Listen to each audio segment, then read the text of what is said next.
कक्षा 9 के सभी विद्यार्थियों का आपके अपने इस YouTube चैनल में स्वागत है। प्यारे बच्चों, कक्षा 9 की हिंदी की वर्कशीट आई है। हालांकि ये दिनांक 15/9/2021 लिख रखी है, लेकिन ये आपके 17 सितंबर 2021 को ये वर्कशीट पूछी है।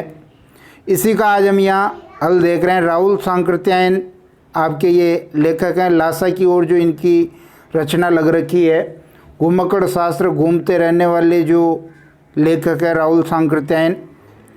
भाग 1 आज इस वर्कशीट का हल करेंगे। देखते हैं, देखिए इस वर्कशीट में कौन कौन से प्रश्न पूछे गए थे। पहला प्रश्न था राहुल सांकृत्यायन जी की प्रमुख कृतियों के नाम लिखना है। यदि आप हमारे इस YouTube चैनल पर नए जुड़े तो इसको सब्सक्राइब कर लीजिए। वीडियो पसंद आता तो लाइक शेयर जरूर करें। दूसरा प्रश्न देखिए, तिब्बत की सामाजिक व्यवस्था पर प्रकाश डालना था। तीसरा, राहुल और सुमति ने भिखमंगे का वेश क्यों बनाया था, इसका कारण लिखना है। और चौथा और पांचवा प्रश्न देखिए, डांडे तिब्बत में सबसे खतरे की जगह क्यों माने जाते हैं। और पांचवा प्रश्न है, लेखक किस रास्ते से तिब्बत गए। आज हम इस वीडियो में इन्हीं 5 प्रश्नों के उत्तर जानने वाले हैं। इन 5 प्रश्नों के उत्तर के बारे में जानेंगे। ठीक है, अंत तक वीडियो देखिए, पूरा देखिए, निश्चित रूप से आपको समझ में आएगा। 5 प्रश्नों के हम यहाँ हल देख लेते हैं। ये ऊपर चैनल का लोगो है और ये सारी डिटेल है। जो 17/9 को जो ये वर्कशीट पूछी थी उसका हल है। ये पहली वर्कशीट है। पहला प्रश्न देखते हैं, राहुल सांकृत्यायन जी की कृतियों के नाम लिखने हैं। मैंने आपकी सुविधा के लिए इम्पोर्टेंट कृतियाँ यहाँ निकाल ली है। देखिए, सबसे पहले जो कृतियाँ उसमें कहानियाँ देखेंगे। सबसे पहले क्या देखेंगे, कहानियाँ कौन कौन सी है। 2 कहानियाँ बड़ी फेमस है इनकी, सतमी के बच्चे और वोल्गा से गंगा तक। उपन्यास के बारे में बात करें तो 2 उपन्यास भी इनके बहुत फेमस हैं, सिंह सेनापति और जय योद्धे। यात्रा साहित्य देखिए, और इनका जीवन ही यात्रा साहित्य से ही संबंधित रहा। घुमक्कड़ शास्त्र, किन्नर देश की ओर, चीन में क्या देखा, मेरी लद्दाख यात्रा, मेरी तिब्बत यात्रा, तिब्बत में 1.25 वर्ष, रूस में 25 वर्ष, ये सब इन्होंने लिखी है। और घुमक्कड़ शास्त्र इनका बड़ा प्रसिद्ध यात्रा वृत्तांत है। और इन्होंने एक आत्मकथा भी लिखी है, मेरी जीवन यात्रा, जिसमें इन सभी यात्राओं का वर्णन है।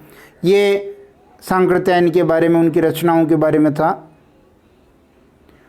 दूसरा प्रश्न देखिए, दूसरा प्रश्न कह रहा है कि तिब्बत की सामाजिक व्यवस्था पर प्रकाश डालना है। अपनी तिब्बत यात्रा के दौरान लेखक ने पाया कि तिब्बती समाज में पर्दा प्रथा, छुआछूत जैसी बुराइयां नहीं थी। महिलाएं अजनबी लोगों को भी चाय बनाकर दे देती थी, क्योंकि लेखक को भी जो है चाय बनाकर दी थी। निम्न श्रेणी के भिखमंगों को छोड़कर कोई भी किसी के घर में आ जा सकता था। पुरुष वर्ग शाम के समय छंग पीकर मदोस रहते थे, नशा करते थे। वे गंडों पर अगाध विश्वास करते थे, यानी जो दागे होते हैं उन पर विश्वास, अंधविश्वास था। समाज में अंधविश्वास का बोलबाला था। वहाँ औरतों को अधिक स्वतंत्रता मिली हुई थी। ये उस वक्त की सामाजिक स्थिति थी। तीसरा प्रश्न देखेंगे, राहुल और सुमति ने भिखमंगे का वेश क्यों बनाया था, इसके पीछे क्या कारण था। राहुल और सुमति ने तिब्बत की यात्रा भिखमंगों के वेश में इसलिए की क्योंकि उस पर उस समय तिब्बत की यात्रा पर प्रतिबंध था। एक कारण तो ये था कि तिब्बत की यात्रा पर प्रतिबंध था। इसके अलावा डांडे जैसी खतरनाक जगहों पर डाकुओं से जान बचाने के लिए भिखमंगे का वेश जरूरी था, क्योंकि जो डाकू होते थे वो उन्हीं को लूटते थे जो थोड़े सभ्य होते थे। भिखमंगों को, यानी भिखारियों का जो वेश बना रखा, उनको तो क्या लूटे। तो ये बचने के लिए जरूरी था। ये दूसरा कारण था। चौथा प्रश्न देखिए, डांडे तिब्बत में सबसे खतरे की जगह क्यों माने जाते हैं। उत्तर लिखेंगे, तिब्बत में डांडे सबसे खतरनाक जगह हैं। ये 17-18 फीट ऊंचाई पर स्थित हैं।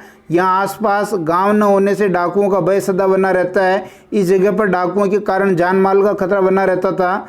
डाकू अपने रक्षा के लिए यात्रियों या लोगों को पहले मार देते थे, तब देखते थे कि उनके पास कुछ है भी या नहीं। इस तरह हमेशा जान जोखिम में रहती थी, यानी पहले ही उसको मार देते थे, बाद में चेक करते थे। मान लो चेक करने के बाद 10 रुपये मिले, थोड़ा मिला तो भी अब मर गया जो तो मर गया ना, तो इसलिए खतरा था वहाँ।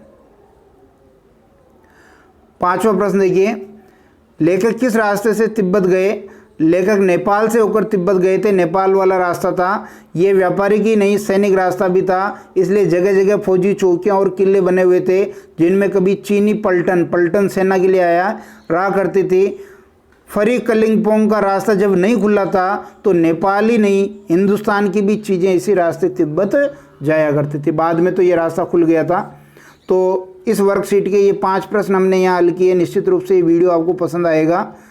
वीडियो पसंद आता तो लाइक और शेयर जरूर करना, चैनल को सब्सक्राइब करना। धन्यवाद।